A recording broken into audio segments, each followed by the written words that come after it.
आप सभी का स्वागत है आपके अपने सैनिक वेलफेयर यूट्यूब चैनल में। दोस्तों, 8वें सेंट्रल पे कमीशन की तरफ से एक लेटेस्ट अपडेट आया है और वो अपडेट आया है SAPCS यानी SAPCS स्टैंडिंग आर्मी पे कमीशन सेक्शन की तरफ से, और उन्होंने 15 अप्रैल 2025 तक फीडबैक फॉर्म जारी किया है। उसको पॉजिटिवली जमा करने के लिए कहा है, उसको भर के, जिसके अंदर आपका डेट ऑफ नेक्स्ट इंक्रीमेंट, आपका HRA, आपके पोस्टिंग, आपका CA, आपकी हॉस्टल सब्सिडी, आपका हार्डशिप अलाउंस, आपकी ड्रेस अलाउंस, आपकी एक्स ग्रुप पे, आपकी टेक्निकल, इस तरह के सारे उसमें ऑप्शन दिए हुए हैं, जो मैं अभी आपको दिखाता हूँ एक एक करके। आप यहाँ देखिए। तो देखिए दोस्तों, ये है लेटर जो सेना मुख्यालय की तरफ से जारी किया गया है। स्थायी सेना वेतन आयोग भुगतान यानी स्टैंडिंग आर्मी पे कमीशन सेक्शन की तरफ से ये जारी हुआ है। सब्जेक्ट आपके सामने है, फीडबैक एंड एस्पिरेशंस 8 सेंट्रल पे कमीशन। तो देखिए, 8 सेंट्रल पे कमीशन हैज बीन अनाउंस, जैसा कि आप सभी को पता है, 8वें वेतन आयोग की घोषणा 16 जनवरी 2025 को हो गई थी। उसी के अनुसार आर्मी पे कमीशन सेल का गठन हो गया, इस्टेब्लिश हो गई। अब उन्होंने एक फीडबैक फॉर्म जारी किया है और वो फीडबैक फॉर्म पॉजिटिवली आपसे 15 अप्रैल 2025 तक मांगा, यानी कि आपको 15 अप्रैल 2025 तक वो पॉजिटिवली सबमिट करना है और कहा है इसको प्रायोरिटी पर लिया जाए। अब देखिए, ये है फीडबैक फॉर्म आपके सामने, अपेंडिक्स, और ये एनोमलीज, क्या क्या आपकी एनोमलीज हैं उनको यहाँ पर सीरियल नंबर, कौन से पे कमीशन की है, पे कमीशन, नेचर ऑफ एनोमली, और आपके सजेशंस क्या हैं। ये आर्मी के जितने भी कमांड हैं, आर्मी के सर्विंग पर्सनल हैं, उनके संदर्भ में मांगा गया है।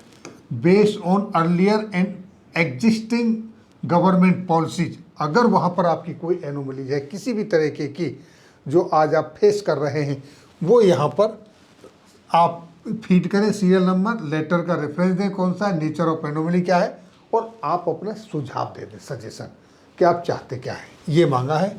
Aspiration and recommendation for new pay commission, specific area where aspirations not met till date, उस चीज़ को यहाँ मेंशन करें जो आप चाहते हैं। अभी तक के पे कमीशनों में जैसा आपको समझते हैं कि ये चीज़ मिलनी चाहिए थी और वो आपको नहीं मिली है। Recommendation for new pay commission to make पे कमीशन मोर इंक्लूसिव, पे कमीशन को ज़्यादा अच्छा कैसे बनाया जाए, उसको ज़्यादा, उस संबंध में आपकी क्या रिकमेंडेशंस हैं, वो आप यहाँ पर अपनी रिकमेंडेशन दे सकते हैं। आगे, suggestion for detail study, suggest area for which study can be undertaken by think tanks, CDM for transformational charges. इस तरीके से अब एडिशनल अगर आपके कुछ पॉइंट्स हैं तो वो आप यहाँ डालिए। अब देखिए, आपका हार्डशिप अलाउंस के बारे में आपके क्या पॉइंट है वो बता दीजिए।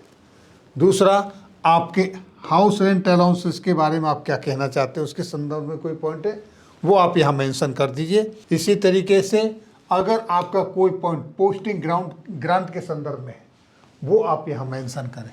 आपका कोई भी क्वालिफिकेशन रिलेटेड मैटर है वो भी आप डालिए। Matters related to X group pay, जैसा कि आपको पता है एक्स ग्रुप पे का जो मसला है वो कोर्ट में भी चल रहा है, क्योंकि 7वें वेतन आयोग से पहले वालों को अलग, बाद वालों के लिए अलग एक्स ग्रुप पे का इस लफड़ा चल रहा है। तो इस तरह के जितने भी सजेशंस हैं वो सारे मेंशन करें। नेक्स्ट आपका CA, उसी तरीके से children education allowance, hostel subsidy से रिलेटेड। नेक्स्ट देखिए, date of next increment, department DOPT, department of personnel and training से संबंधित, ट्रेनिंग अलाउंसेस से संबंधित कुछ मैटर है आपका। आप यहाँ देखिए, नेक्स्ट टेक्निकल अलाउंसेस से संबंधित। अब matters related to stepping up of pay, यानी आपको पता है जब ये 2 कर्मचारी एक साथ एनरोल होते हैं, अगर जूनियर कर्मचारी को ज़्यादा पे मिल रही होती है तो स्टेपिंग अप ऑफ पे करते हैं, उसको पे चेक किया जाता है, भाई जूनियर को सीनियर से ज़्यादा क्यों मिल रही है। इस तरीके से ड्रेस अलाउंस, आपका गेस्ट रूम चार्ज, आपका न्यूज़पेपर एंड ब्रीफ केस जो हैंडबैग मिलता है उससे संबंधित, राशन मनी अलाउंस से संबंधित, ट्रांसफ़र, और TD कहीं जाते हैं आप टेम्परेरी ड्यूटी तो उसके TADA से संबंधित, और कोई पेंशन रिलेटेड मैटर है वो, और इससे अदर कुछ और भी कोई आपके पॉइंट हैं तो वो आप इसमें ऐड कर सकते हैं। ये सारा फीडबैक फॉर्म है और ये भर कर देना है 15 अप्रैल 2025 से पहले, लेकिन ये सर्विंग पर्सनल के लिए है। अब इस तरीके का फीडबैक पेंशनर्स के लिए अभी तक कहीं आया नहीं है, और पेंशनर्स की जो समस्या है वो कहाँ दें, इस तरीके का अभी उनके पास कोई ऑप्शन हमारी नॉलेज में, जानकारी में अभी तक नहीं आया है। अगर कोई होगा तो वो आपके साथ शेयर करेंगे, और अगर नहीं भी होता है तो आप जितने भी पेंशनर से रिलेटेड जो संस्थाएं हैं, पेंशनर्स के जो रिलेटेड मैटरों की स्टडी करते हैं या उस पर जो शुभ चिंतक हैं, वो अपने अपने पॉइंट एक संग्रह करके एक साथ दे सकते हैं। ये 15 अप्रैल तक मांगा गया है। ये 8वें वेतन आयोग के जो पे कमीशन के संदर्भ में ये जानकारी थी, और ये 15 अप्रैल तक देने हैं, जो कि SAPCS की तरफ से जारी किए गए हैं, आर्मी स्टैंडिंग पे कमीशन सेक्शन की तरफ से। 8वें वेतन आयोग के गठन होने के बाद आर्मी पे कमीशन सेल इस्टेब्लिश हुआ, उन्होंने ये इंस्ट्रक्शंस जारी किए हैं। तो ये थी जानकारी 8वें वेतन आयोग के संदर्भ में। फिर मिलेंगे आपके वेलफेयर से जुड़ी किसी अन्य जानकारी के साथ अगली वीडियो में। तब तक के लिए जय हिंद, जय भारत।